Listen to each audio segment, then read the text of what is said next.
Okay.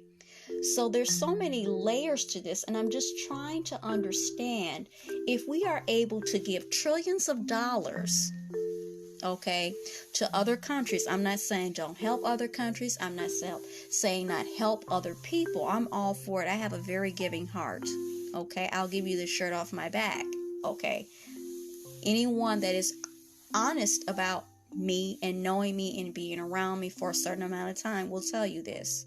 I will give you the shirt off my back without even thinking about it. Okay, I'll give you my last. So I'm not a stingy person. I'm not whatever. Okay, but you have to, like they say, I hate to copy other people, make it make sense.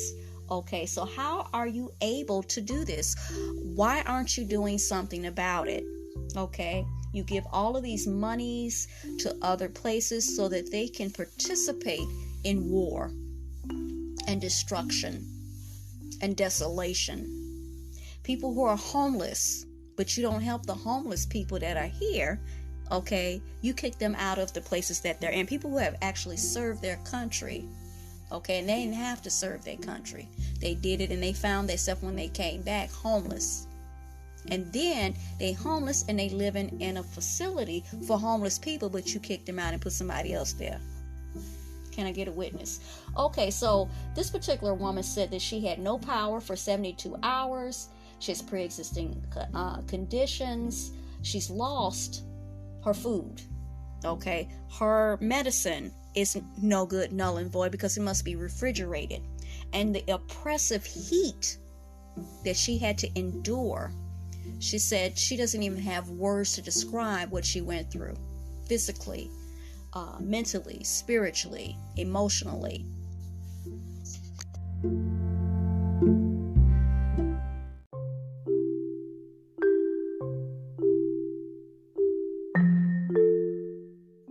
How is she able, if she's on a fixed income, she's retired, how is she able to recoup what she has lost? The medication, the food, she's on a fixed income. How is she supposed to do that? And from what I'm seeing is that she is a common voice, it's a commonality, and there's more to come. Before we got to this weather that we're having, why didn't we make steps? If previously you had all of these attacks to the actual infrastructure before we even got here, between 600 to 900 attacks across the board within the past 2 to 3 years. So it is not like we didn't know, because you did know. Now, some people were also saying that there was money allotted, but it was not enough. That it was only so much to secure, if you will, I guess, fences around the actual power.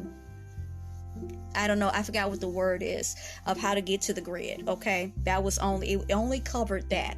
They did get money, but it wasn't enough to actually address what is actually needed to secure the power grids and the infrastructure.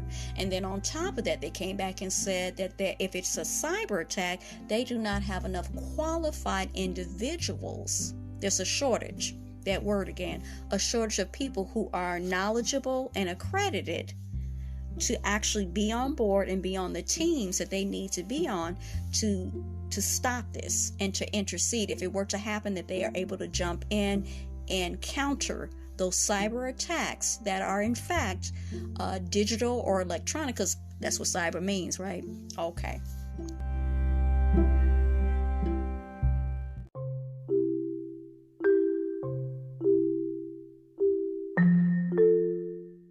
This is an actual real and very, very, very important thing. Why is nothing being done about this? Unless they want it to happen. I hate to say it. There's this weird indifference when things happen and it affects so many people, millions and billions of people, and then they constantly talking, but when it's important for them to actually talk and man up, They don't say nothing. It's eerily quiet and silent. Why don't you have anything to say? Why don't you come off some of them coins that you gave to all these other people, but yet people are sitting up in here like this poor woman who is retired and she's diabetic. She's on a fixed income. She needs her insulin. She's sitting up there 72 hours without power. Her food has gone bad. Her medicine has gone bad. It's hot. She ain't got no fan. She ain't got no AC. She ready to fall out. Why is that happening? And you already know that it's preeminent that they're going to attack. You're having all of these issues. Now, let's say it's an outer. You're going to be attacked by the mysterious days they love to talk about. So you're dipping and diving and you're taking sides with people. They're going to retaliate. Let's go with the storyline that you're weaving here, that you're putting forth. If that is what it is, why aren't you preventing that? Why aren't you putting things into place to avoid that, to protect America? You love America. You love it. You love it. You love it. You're patriotic. You're loving it. But all the Americans that are here, you're doing nothing for them. So where's all that love that you claim you having for the United States of the Americas? Because I love America. Do you love the Americans that are in it? Because it don't seem like it to me.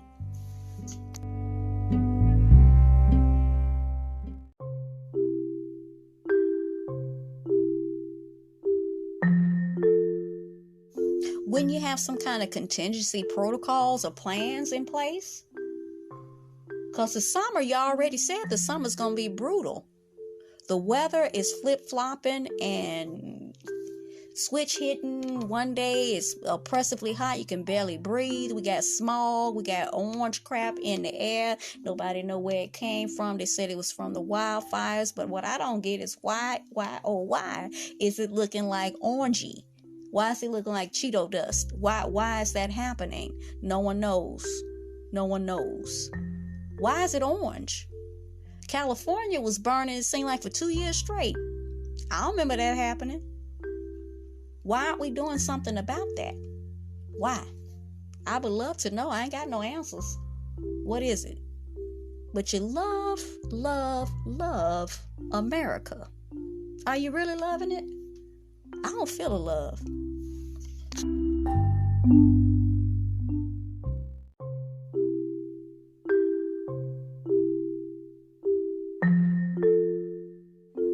My final actual thought. Okay, guys, this is the next gauntlet that has been thrown, and all I can say is one sentence or a little bit more is keep your eyes fixed on what happens next. Okay? Be vigilant and be ready as possible.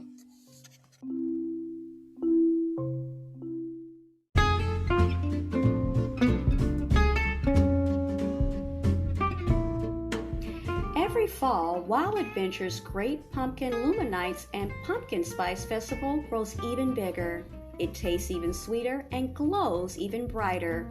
Introducing all new Luminites Legends Pumpkin Gallery, a brilliantly carved collection of Georgia's most famous icons. It's all part of our biggest, brightest, and wildest fall yet. For your best value, get the rest of this year and all of next with a 2024 season pass.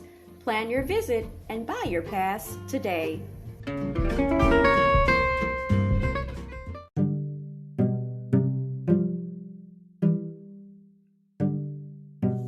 You were just listening to Teachable Moments with April podcast. I truly hope you enjoyed this episode. We invite you to stay connected with us on the other social media platforms of ours, which is TikTok, Pinterest, Instagram, Threads, and YouTube.